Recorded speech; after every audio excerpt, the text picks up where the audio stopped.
Sering merasa batuk atau pilek tapi nggak sembuh-sembuh? Ternyata daun belimbing wuluh ini bisa dijadikan solusi. Halo Sobat Herbal Nusantara, siang hari ini saya sedang berada di pekarangan dan saya bertemu dengan pohon belimbing wuluh ya Sobat Herbal. Biasanya belimbing wuluh yang kita kenal itu karena rasa buahnya yang asam, tapi ternyata bukan hanya buahnya saja yang bisa kita manfaatkan, daunnya juga bisa kita manfaatkan. Untuk daun belimbing wuluh itu berwarna hijau, bentuknya kecil-kecil bergerombol di bagian batang batang pohon belimbing wuluh seperti ini. Dan biasanya orang itu hanya menggunakan buahnya saja untuk bahan masakan ataupun obat alami meredakan batuk. Tapi ternyata daunnya juga bisa digunakan sebagai obat alami.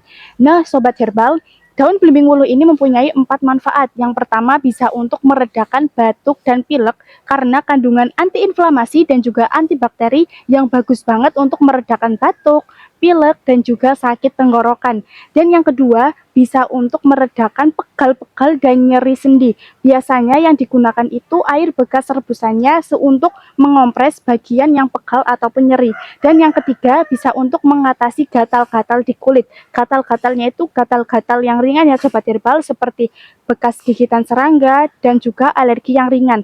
Dan yang keempat, bisa untuk menurunkan tekanan darah. Sebagian orang memanfaatkan daun belimbing wuluh ini untuk menurunkan tekanan darah. Dan Sobat Herbal, untuk cara pengolahannya itu cukup gampang.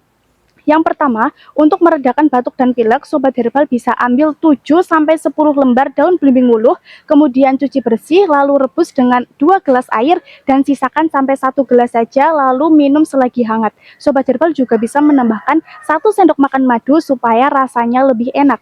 Dan yang kedua, untuk mengurangi pegal-pegal dan nyeri sendi, Sobat Herbal bisa ambil segenggam daun belimbing wuluh, kemudian tumbuk sampai halus, lalu tumbukannya itu bisa dibalurkan di bagian yang pegal ataupun nyeri. Lalu bisa dibalut dengan kain bersih kurang lebih selama 1 jam. Dan yang ketiga, untuk mengurangi gatal-gatal di kulit, Sobat Herbal bisa ambil daun belimbing wuluh, kemudian rebus dengan air secukupnya, lalu air rebusannya itu bisa dibasuhkan di bagian kulit yang gatal. Nah, jadi Sobat Herbal, itu tadi beberapa manfaat dari daun belimbing wuluh. Jadi kita jangan meremehkan daun belimbing wuluh yang kita kira itu nggak ada manfaatnya sama sekali, tapi ternyata menyimpan manfaat yang luar biasa. Semoga video ini bermanfaat. Sampai jumpa di video selanjutnya.